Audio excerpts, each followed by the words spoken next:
Hi friends, welcome back to my channel. ఈరోజు మెత్తటి దూది లాంటి ఇడ్లీలు ఎలా చేసుకోవాలో చూపించబోతున్నాను. గ్రైండర్ లేకపోయినా మిక్సీలో వేసినా కూడా చాలా సాఫ్ట్గా ఉంటాయి. ఇడ్లీలు ఇంత సాఫ్ట్గా ఉంటే ఎక్కువే తినాలి అనిపిస్తుంది. ఇందులో మంచి టేస్టీగా చట్నీని కూడా చూసేద్దాము. లేట్ చేయకుండా ఇడ్లీ అండ్ చట్నీని ఎలా చేసుకోవాలో చూసేద్దాము. దీనికోసం ముందుగా ఒక బౌల్ని తీసుకొని అందులోకి 1 కప్పు మినపగుండ్లను వేసుకోవాలి. గుండ్లు ప్లేస్లో పొట్టు మినపప్పును కూడా తీసుకోవచ్చు. ఇందులో తగినన్ని నీళ్ళని పోసుకొని 2-3 సార్లు శుభ్రంగా కడిగి మరలా పప్పు మునిగేంత వరకు నీళ్ళని పోసుకొని 3 లేదా 4 గంటలు నానబెట్టుకోవాలి. మరొక గిన్నెని తీసుకొని అందులోకి ఏ కప్పుతో మినపగుండ్లు తీసుకున్నామో అదే కప్పుతో 3 కప్పుల ఇడ్లీ రవ్వని వేసుకోవాలి. లావుగా ఉన్న రవ్వ కన్నా సన్నగా ఉన్న రవ్వ అయితే ఇడ్లీలు సాఫ్ట్గా ఉంటాయి. ఇందులో కూడా తగినన్ని నీళ్ళని పోసుకొని 2-3 సార్లు శుభ్రంగా కడిగి మరలా ఈ రవ్వ మునిగేంత వరకు నీళ్ళని పోసుకొని రవ్వని కూడా 3 లేదా 4 గంటలు నానబెట్టుకోవాలి. రవ్వ, మినపప్పు రెండింటిని 4 గంటలు నానబెట్టుకోవాలి. 4 గంటల తర్వాత చూడండి, మినపగుండ్లు చక్కగా నానిపోయాయి. రవ్వ కూడా బాగా నానింది. ఇప్పుడు ఈ నీళ్ళన్నీ వంపేసి మరొక బౌల్ని తీసుకొని రవ్వని నీళ్ళేమీ రాకుండా శుభ్రంగా పిండేసి బౌల్లోకి తీసుకోవాలి. రవ్వ అంతా గిన్నెలోకి తీసుకున్న తర్వాత మిక్సీ జార్ తీసుకొని నానిన మినపగుండ్లను జార్లోకి వేసుకొని కొద్దిగా చల్లటి నీళ్ళని పోసుకొని మూత పెట్టి బాగా మెత్తగా గ్రైండ్ చేసుకోవాలి. చూడండి, ఇలా మెత్తని పేస్ట్ లాగా గ్రైండ్ చేసుకొని ఈ పిండిని రవ్వ తీసుకున్న బౌల్లోకి ట్రాన్స్ఫర్ చేసుకోవాలి. పిండి చూడండి, ఇలా స్మూత్గా మిక్సీ పట్టుకుంటే ఇడ్లీలు ఫ్లఫీగా సాఫ్ట్గా వస్తాయి. పిండి అంతా వేసుకున్న తర్వాత రవ్వలో బాగా కలిసేలా కలుపుకోవాలి. మనం తీసుకున్న గిన్నె లేదా డబ్బా కొంచెం గ్యాప్ ఉండేలాగా చూసుకోవాలి. పిండి పైకి పొంగుతుంది కాబట్టి ఇలా కలుపుకున్న తర్వాత మూత పెట్టేసి నైట్ అంతా పులియబెట్టుకోవాలి. నైట్ అంతా పులిసిన తర్వాత మార్నింగ్కి చూడండి, పిండి పొంగి చక్కగా పైకి వచ్చింది.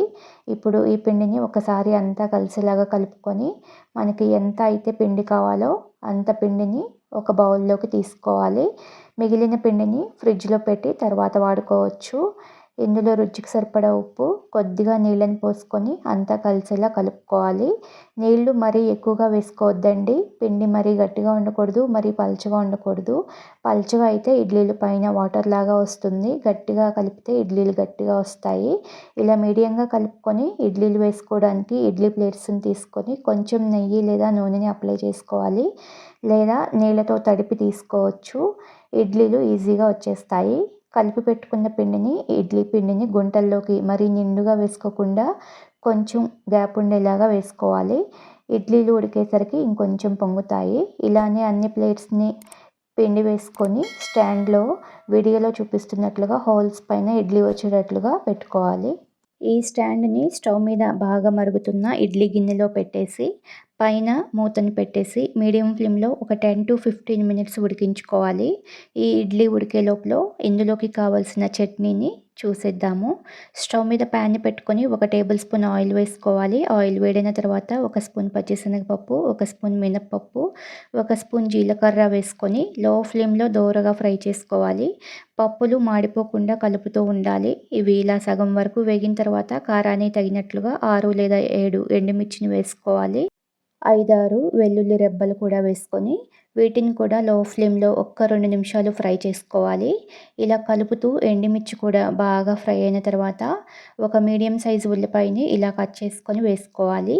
ఇందులోనే రుచికి సరిపడా ఉప్పు, 1 పావు స్పూన్ పసుపు, కొద్దిగా కరివేపాకు వేసుకొని లో టు మీడియం ఫ్లేమ్లో ఉల్లిపాయ ముక్కలు కొంచెం మెత్తబడేంత వరకు వేయించుకోవాలి. ఉల్లిపాయ ముక్కలు బాగా ఫ్రై అయిన తర్వాత ఇందులోకి 3 మీడియం సైజు టమాటాలను చిన్న ముక్కలుగా కట్ చేసుకొని వేసుకోవాలి. అలానే కొంచెం కొత్తిమీరని కాడలతో సహా వేసుకొని అంతా కలిసేలా కలుపుతూ టమాటా ముక్కలు బాగా సాఫ్ట్గా అయ్యేంత వరకు వేయించుకోవాలి. టమాటా ముక్కలు ఒక 4-5 నిమిషాలు వేయించుకుంటే ఇలా సాఫ్ట్గా అవుతాయి. ఇప్పుడు స్టవ్ ఆపేసి ఈ ప్యాన్ని పక్కన పెట్టుకొని చల్లారనివ్వాలి.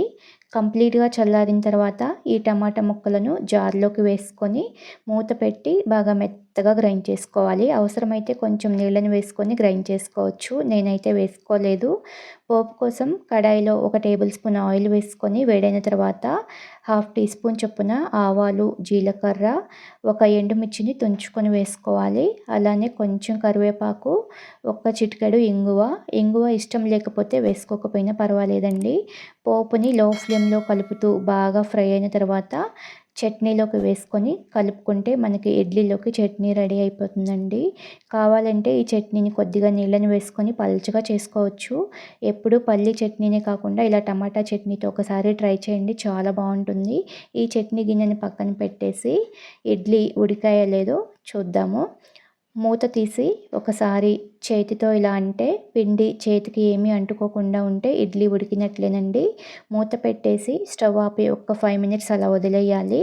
కొంచెం వేడి తగ్గిన తర్వాత ఇడ్లీలు తీసుకుంటే ప్లేట్‌కి అంటుకోకుండా వస్తాయి. వేడి మీదనే ఇడ్లీ తీసామంటే ఇడ్లీ సరిగా రాదండి, ప్లేట్స్‌కి అంటుకుంటుంది.